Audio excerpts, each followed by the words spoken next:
Hello guys, ഞങ്ങൾക്ക് ഇന്ന് college day ആയിരുന്നേ. അപ്പോൾ എം എൻ സാഗി ആയിരുന്നു ഇന്നത്തെ ഗസ്റ്റ് വന്നിട്ടുള്ളത്. അപ്പോൾ ഒരു ഇനോഗ്രേഷൻ ചടങ്ങും കാര്യങ്ങളൊക്കെ ഉണ്ടായിരുന്നു. അപ്പോൾ നന്ദി പറയാനായിട്ട് എനിക്കൊരു അവസരം ഉള്ളതുകൊണ്ട് ഞാനും സ്റ്റേജിൽ കയറി ഇരുന്നിട്ടുണ്ടായിരുന്നു. നിങ്ങൾക്ക് എന്നെ കാണാൻ പറ്റുമായിരിക്കും. എനിക്ക് ഇങ്ങനെയുള്ള സംഭവങ്ങളൊക്കെ ഭയങ്കര ഇഷ്ടമാണ്, ഇങ്ങനെ നന്ദി പറയുക അങ്ങനെയുള്ള സംഭവങ്ങളൊക്കെ.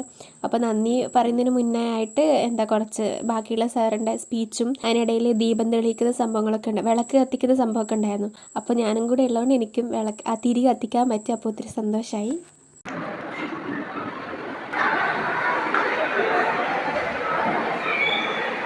അത് കഴിഞ്ഞ് ഞങ്ങളുടെ പ്രിൻസിപ്പളിന് റിട്ടയർമെൻറ്റിൻ്റെ ഭാഗമായിട്ടൊരു മൊമെൻറ്റോ കൊടുത്തിട്ടുണ്ടായിരുന്നു. പിന്നെ അതിന് ശേഷം ബാക്കിയുള്ള കുറച്ച് പേർക്കും കൂടെ മൊമെൻറ്റോ കൊടുക്കണമായിരുന്നു. എല്ലാം കഴിഞ്ഞിട്ട് ഞങ്ങളുടെ ഗസ്റ്റിൻ്റെ ഒരു സ്പീച്ചും കഴിഞ്ഞ് പിന്നെ എൻ്റെ നന്ദിയും കഴിഞ്ഞ് എന്നിട്ടൊക്കെയായിരുന്നു പരിപാടി സ്റ്റാർട്ട് ചെയ്തിട്ടുണ്ടായിരുന്നത്. വളരെയധികം സന്തോഷം. നിർമ്മലഗിരിയിൽ 2ാം പ്രാവശ്യമാണ് വരുന്നത്. ഇത് കറക്റ്റ് ഓർമ്മയില്ല, 2 വർഷം മുന്നേ ആണെന്നാണ് തോന്നുന്നത്. നിങ്ങൾ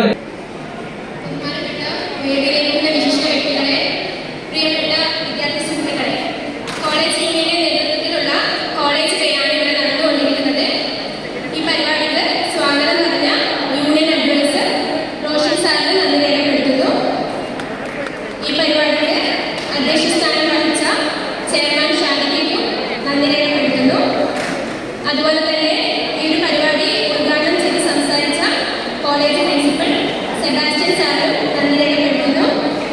കൂടാതെ നമ്മളെല്ലാവരും കാത്തിരുന്ന ഈ പരിപാടിയുടെ മുഖ്യ ആകർഷണം MN സാറിന് നന്ദി രേഖപ്പെടുത്തുന്നു. പിന്നെ ഇവിടെ സംസാരിച്ച് നമ്മുടെ തരാനേക്കും നന്ദി രേഖപ്പെടുത്തുന്നു.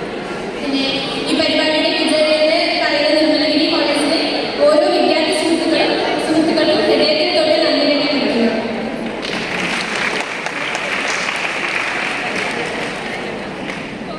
അപ്പം അങ്ങനെ ഒഫീഷ്യലായിട്ടുള്ളൊരു ഇനോഗ്രേഷൻ ചടങ്ങൊക്കെ കഴിഞ്ഞതിന് ശേഷം പരിപാടി സ്റ്റാർട്ട് ചെയ്തിട്ടുണ്ടായിരുന്നു.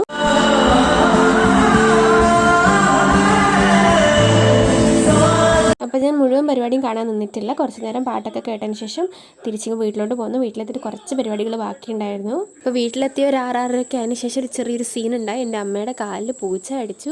അപ്പോൾ അതിൻ്റെ തിരക്കായി പോയി. പിന്നെ ഹോസ്പിറ്റലൊക്കെ പോയി. ഇനി നാളെയും ഹോസ്പിറ്റലിൽ പോകണം. അപ്പോൾ ബാക്കി വിശേഷങ്ങൾ ഞാൻ നാളെ പങ്കുവെക്കാവേ.